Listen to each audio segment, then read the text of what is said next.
کوئی قاری کوئی نہیں ہے، تم جیسے نمازیوں جیسا کوئی نمازی بھی نہیں ہے۔ کیا ہم نے سوچا کہ ہمیں نماز کیا درس دیتی ہے، ہمیں قرآن کیا درس دیتا ہے، ہمیں قرآن کیا کہتا ہے؟ صرف ماں باپ کے بارے میں ذرا سنو۔ میں نے جو قرآن مجید فرقان حمید کی آیت آپ کے سامنے تلاوت کی ہے، اللہ پاک نے فرمایا محبوب جب یہ پیسے والے لوگ، مالدار لوگ آپ سے آ کے سوال کریں یسألونک ماذا ینفقون، یہ پیسہ کہاں پہ خرچ کریں، کس جگہ کے اوپر یہ دولت خرچ کریں جس سے خدا اور مصطفیٰ راضی ہو جائیں، سنو اللہ کا قرآن کیا کہتا ہے، فرمایا یسألونک ماذا ینفقون، محبوب جب یہ آپ سے آ کے سوال کریں کہ یہ پیسہ اور دولت کہاں پہ خرچ کریں، کل ما انفقتم، میرے محبوب آپ اپنی زبان پاک سے اعلان فرما دیں خدا تمہاری اس دولت سے پیار کرے گا، خدا تمہارے اس پیسے سے محبت کرے گا، خدا تمہارے اس پیسے کو درجہ قبولیت عطا فرمائے گا۔ کس پیسے کو درجہ قبولیت عطا فرمائے گا؟ فرمایا ما انفقتم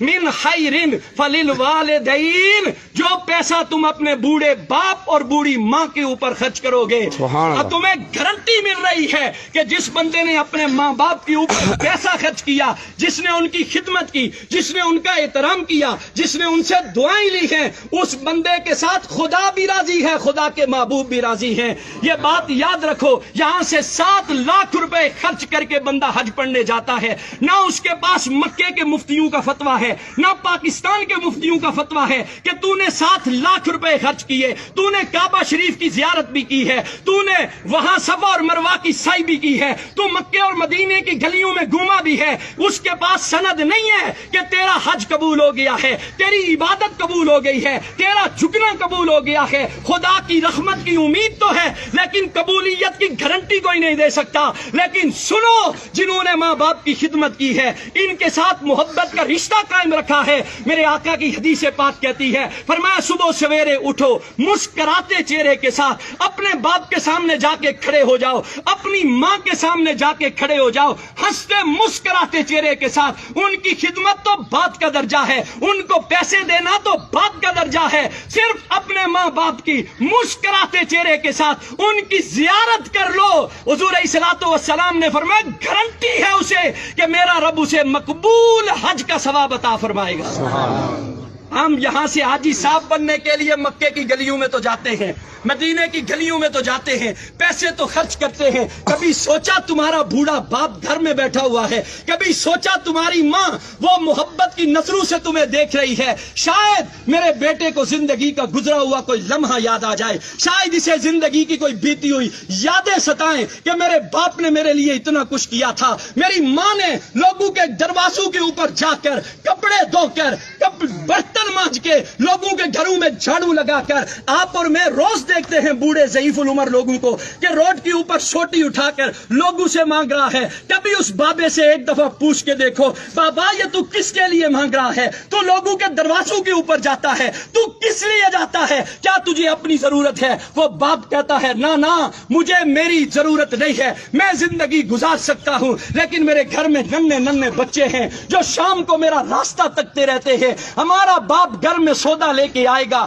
ہمارے لیے اناج لے کے آئے گا، وہ سارا دن دھوپ کے اندر رہ کر محنت کر کے تمہارے لیے لا کے وہ خرید کر کے لاتا ہے۔ کبھی تمہارے دل کے اندر حیا پیدا نہیں ہوئی؟ آج تمہارا باپ تمہارے سامنے کھڑا ہے اور ہماری یہ نوجوان نسل اپنے باپ سے کہتی ہے او جی تساں ڈن بھائی ہوئی جی انہاں دا دماغ یا کم نہ کرنا، سڑکیں چنی تے سڑے جوان اپنے پیو نے بارے چ گلاں نے، پاپا تس ناراض نہ ہویا، سڑے ابے اور نے دماغ یا کم نہ کرنا، محلے والے گچھیاں نے سڑے اما نے دماغ یا کم نہ کرنا۔ میں حیران ہوتا ہوں ایسی اولاد پر۔ یاد رکھ لو جو قرآن اور حدیث ہمیں پیغام دیتا ہے، خدا کی عزت کی قسم کھا کے کہتا ہوں خدا دولت سے پیار نہیں کرتا، جو دولت ماں باپ پہ خرچ نہ کرو، وہ تمہارے سجدے، تمہاری عبادات، تمہاری ریاضات، تمہارا قرآن کی تلاوت کرنا، اگر تمہارے بوڑھے ماں باپ تم سے ناراض ہیں تو یہ بات دل سے نکال دو، خدا تمہارے سجدوں کو قبول کرے گا، خدا تمہاری عبادت کو قبول کرے گا۔ ماں کا تو کیا کہنا میرے بھائی،